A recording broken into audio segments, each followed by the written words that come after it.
बड़ी तुमने वफादारी निभाई। 7 दिन तक बराबर आप यहाँ की व्यवस्था में लगे रहे और 10,000 रुपये का पुरस्कार प्रत्येक कलाकारों को देकर सम्मानित कर रहे हैं। प्रेमपाल जी बहुत बहुत आपको आशीर्वाद है, खूब समृद्धिशाली रहो और धर्म के लिए आप सभी के कर्म इसी प्रकार आगे बढ़ते रहे। तो देखना भैया,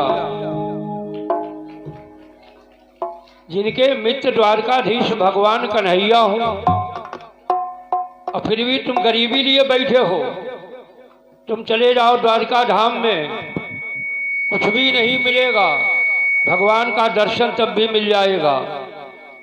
अपनी गलती की क्षमा मांगी आना, गलती की क्षमा हो जाती है, जो तुमसे गलती हो गई है उसकी क्षमा मांग आना और भगवान का तुम्हें दर्शन भी हो जाएगा। तुलसीदास जी रामायण में कितना बढ़िया लिखते हैं,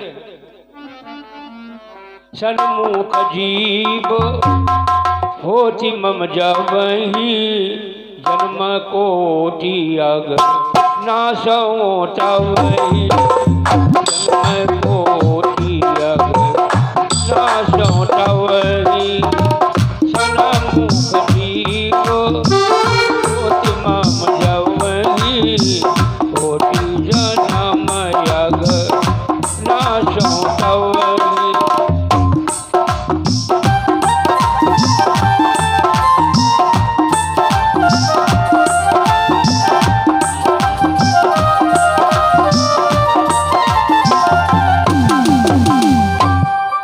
जन्म अग्नाशों तमहि, करोड़ों जन्मों के पाप क्षमा कर देते हैं भगवान, ये उनकी मर्यादा है। तो आप वहाँ चले जाओ।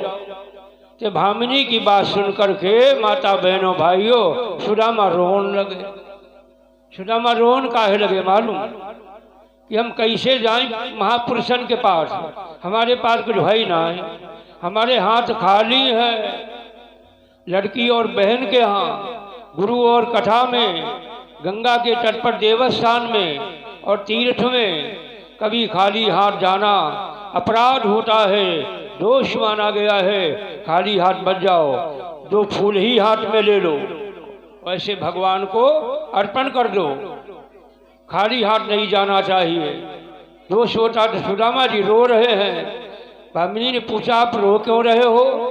बोले रो इसलिए रहा हूँ, आज मेरे पास कुछ गरीबी में भगवान कन्हैया के पास उपहार ले जाने के लिए नहीं है। तो पंडितान के रुक जाओ, अभी हम पौवा पर चावल मांगे ले आते हैं। देखो माताओं, इन पौवा पर चावलों की कितनी कीमत होती है, इसकी कीमत देखना आप, कितनी कीमत होती है। अरे मेरी बहना डाली है झोली हमने, आजू भिखारी न बन के जाई रही। बहना डाली है झोली हमने, आजू भिखारी बन के जाए रही।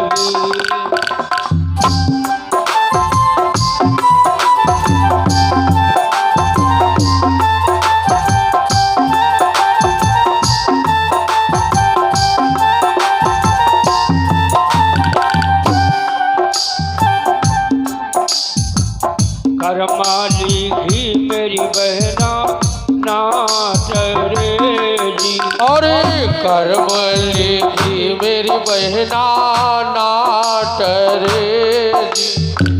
जो भाग में विधाता ने लिख दिया है उसे कैसे टाल पाऊंगी। करमाली घी मेरी बहना नाट रे जी, और करमली घी मेरी बहना नाट रे जी।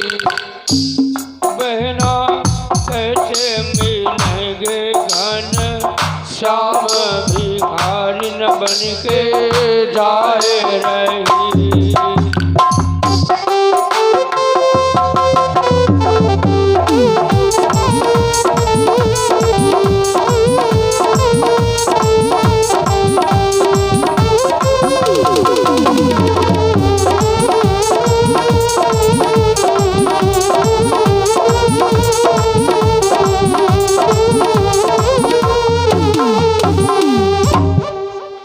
भिखारन बन के जा रही हैं, जिसके दरवाजे पौवा व चावल मांगती हैं, स्वयं ओठ भी झुका देती, हट्टी कट्टी सी घूम रही हो, शर्म नहीं लगती है, पौवा व चावलों की भीख मांग रही हो, तो बेचारी आगे बढ़ जाती हैं।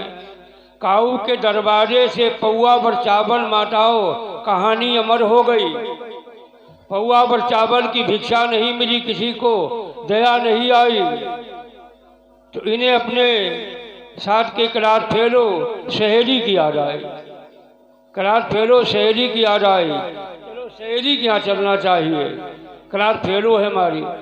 तो उस करार फेलो सहेली के दरवाजे गई पंडिताइन सुशीला, और दरवाजे पे खड़े होके आवाज लगा रही हैं कि माथ न बाई करऊँ बिनती, तुम ही जनई बेक मांगन आई। एक मुट्ठी भर चावल दई दो हमें, आजू गरीबी में हो सहाई।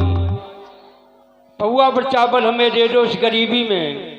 एक काम करना, हमसे तुम बर्तन जूठे न धुलवाना और हमसे तुम चौका न लगवाना।